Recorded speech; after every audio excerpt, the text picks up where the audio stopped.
Amis vierges de ce mercredi 25 août, joyeux anniversaire à vous! Alors, nous allons voir ensemble quelles sont les énergies, le fil rouge de votre nouvelle année solaire. C'est-à-dire la nouvelle année solaire pour vous, c'est de ce jour anniversaire jusqu'en août, évidemment, donc 2022. Alors, je vous rappelle que si vous avez besoin d'une consultation pour vous aider sur votre route, tout simplement, eh bien, je suis à votre disposition. Vous pouvez m'appeler, je vous invite à m'appeler. L'appel sur mon téléphone est gratuit, c'est mon portable personnel. Et je vous donnerai tous les renseignements dont vous avez besoin pour une consultation privée. Nous commençons donc par voir la maison 1, c'est-à-dire vous et les autres dans cette nouvelle année solaire qui vient. Alors, nous avons le battleur. Le battleur, c'est l'arcane 1 du tarot de Marseille. Il signe tout à fait une nouvelle étape de vie.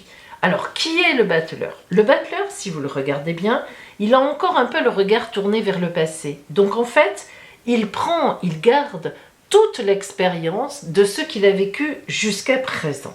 Et puis en même temps, sur sa table, il y a les 4 éléments. Il y a évidemment le denier, l'épée, la coupe et le bâton. Si on regarde le bâton de plus près, on voit qu'il est déjà, lui, au contraire, tourné vers l'avenir. Et le battleur, là, l'imagerie n'est pas forcément très respectueuse, mais normalement, il forme aussi le chiffre 4 avec ses pieds, qui indique qu'il y a une certaine fidélité à son passé. Donc le battleur se sert de son passé, se sert des expériences passées pour aller vers une nouvelle étape de l'avenir. Il ne chamboule pas tout, il avance, mais en se servant de ce qu'il a déjà vécu. Donc ça va être un peu votre positionnement, cette nouvelle année solaire. Vous allez vous avancer dans votre vie, mais tout en vous servant un peu de ce que vous avez déjà vécu.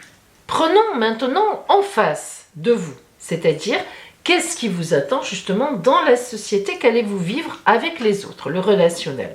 Ah, l'amour, oh, belle carte. Alors forcément, nous avons une relation d'amour. Alors soit, eh bien, vous êtes célibataire et tout va bien, mais avec la nouvelle étape de vie et l'amour en face, ça veut dire qu'un nouvel amour arrive dans votre vie. Alors si vous êtes déjà en couple, je suis désolée, mais il y a de quoi se poser de grandes questions. Maison 2, vos possessions, tout ce que vous possédez, que ce soit matériel, psychologique. Dans vos possessions, nous avons le pendu. C'est un peu logique. En effet, si vous êtes déjà en couple notamment, ou si vous avez déjà par exemple une maison et que vous rencontrez quelqu'un et qu'il faut bouger, eh bien le pendu indique effectivement que vous allez être bloqué pendant un temps. On voit bien avec ce pendu que la décision ne va pas être facile, qu'il y a des blocages, il y a des choses qui vous arrêtent. Donc c'est un peu logique, surtout si vous êtes, comme je le dis, si vous avez déjà acheté un appartement, une maison, vous y vivez, bref, ou bien vous êtes en couple, et donc tout ça, on voit bien, un chamboulement. Le pendu annonce toujours qu'on ne peut pas bouger tout de suite, mais qu'on aimerait bien le faire. Nous allons en face, donc, dans la maison 8. La maison 8 qui nous parle des changements à venir. Qu'est-ce qu'elle nous dit? L'eau. Alors évidemment, l'eau, c'est l'émotionnel. C'est le relationnel, c'est les sentiments en réalité. Lorsqu'on a la carte de l'eau, eh bien, vous voyez, ça veut dire qu'on a 2 vases ici. Ça veut dire qu'on fait une rencontre, qu'on est sur la même longueur d'onde qu'une autre personne.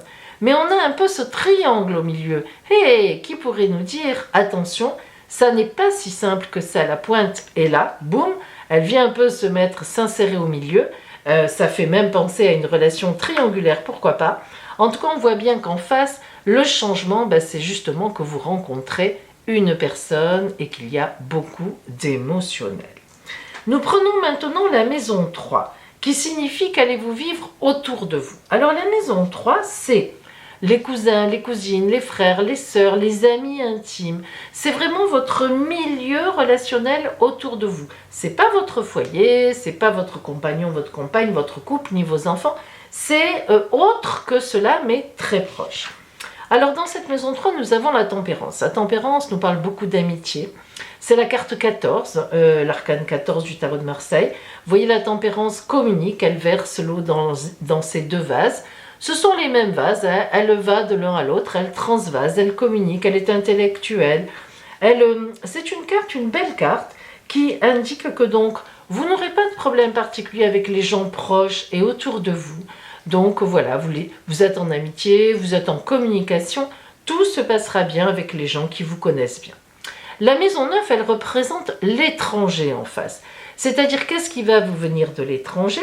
Alors, quand on parle d'étranger, ça ne veut pas dire qu'on est dans un autre pays, forcément, hein, mais c'est tout ce que vous ne connaissez pas encore et qui va venir vers vous. La bénédiction, c'est une belle carte, la bénédiction. Ça veut dire que même si les choses qui viennent vers vous de l'étranger, que vous ne connaissez pas encore, on pourrait penser à cette relation d'amour, eh bien, même si elle vous déplace, même si elle vous dérange, même si vous êtes bloqué un temps, même si ça remet beaucoup de choses en question, on a la bénédiction. Donc, de l'étranger, rien de mauvais, au contraire, vous serez béni, c'est une bénédiction, ce qui va vous arriver. La maison 4, alors c'est vraiment votre foyer, votre intérieur, c'est vraiment chez vous. Et nous avons le monde. C'est la plus belle carte de la tarologie de Marseille, la dernière, la 21. Ce qui veut dire que chez vous, eh bien, c'est grand bonheur. Sur votre foyer, rien ne va être ennuyeux, embêtant. Ce qui donc aurait tendance à dire aussi que vous devez sans doute être célibataire, puisqu'on a une belle rencontre qui ne va pas entacher votre foyer, ou bien alors que vous êtes dans une relation, vous ne vivez pas vraiment ensemble, c'est une relation un peu comme ça, qui vivote un peu, mais qui ne sera pas si compliquée à lâcher. Voilà ce que ça veut dire. Maison 10 en face, c'est la maison du destin. Qu'est-ce qui vient vers vous au niveau du destin? Quel est le coup du destin que vous prépare cette nouvelle année solaire? Un message. Ah, le message, c'est une belle carte, porteuse de sens, porteuse d'espoir. Le message, évidemment, ça peut être sous toutes ses formes. Vous allez apprendre quelque chose, un événement va se produire qui va retentir sur vous et pour vous. Un message, évidemment, hein, dans le vrai sens du terme, un email qui change le cours des choses. Si vous êtes sur un site de rencontre, eh bien, le message que vous attendiez va arriver. Bon, il y a une très belle communication, un coup du destin qui va changer votre vie. Si nous prenons maintenant la maison 5, le bonheur et l'amour, justement. Qu'est-ce que nous avons dans la maison 5? La justice. Lorsque la justice sort, il faut toujours penser premièrement à « on vous rend la monnaie de votre pièce ». Ça, c'est la première explication de la justice. Là, vous l'avez en amour et bonheur. Ça veut dire que ça doit faire un moment que vous galérez en amour ou dans le bonheur. Eh bien, la justice vous assure d'avoir un juste retour des choses. Et comme nous avons de belles cartes avec belles cartes d'amour, beaux messages, bénédictions relationnelles, on peut se dire le monde, on peut se dire que vous allez avoir effectivement donc un renvoi en amour et en bonheur qui sera intéressant. En face, c'est la maison des projets. Donc, quels vont être les projets que vous allez mettre en place pendant cette nouvelle année solaire?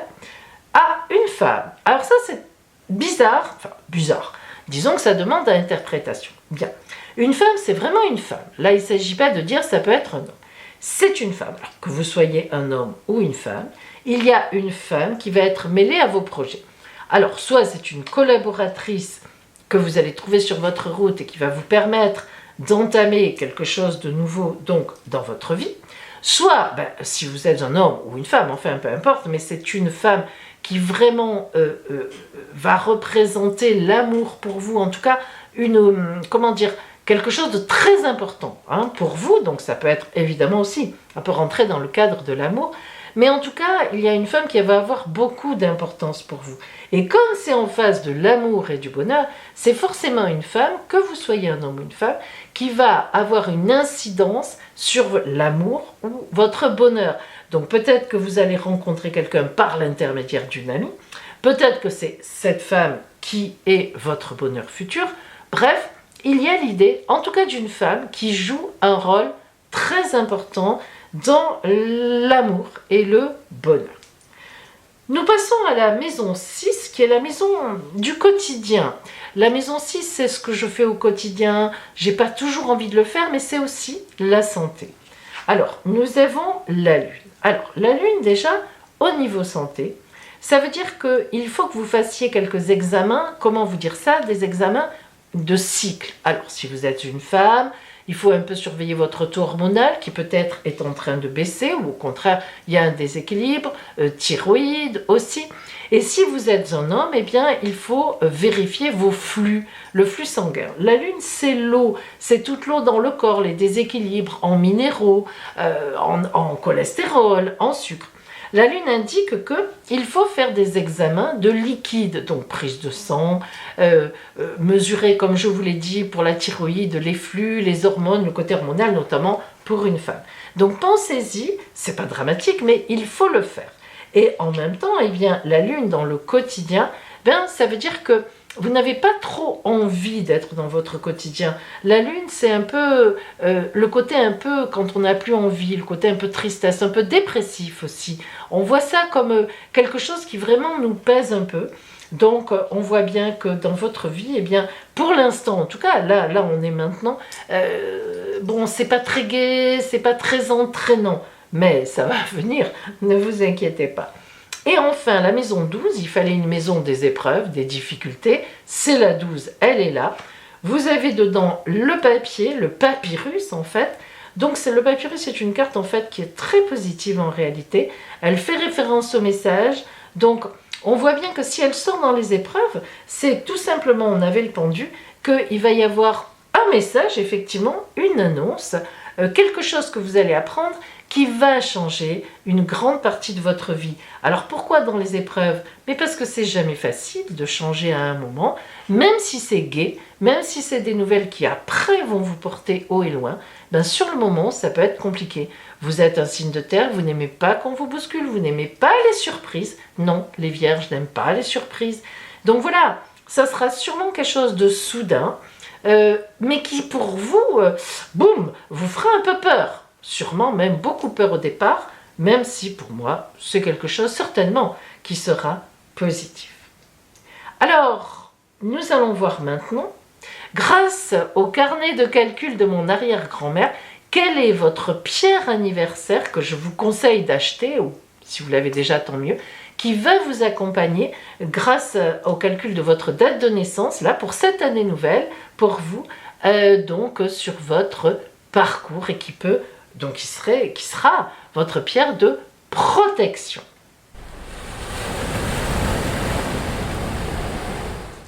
Eh bien pour vous, ce sera l'agate mousse.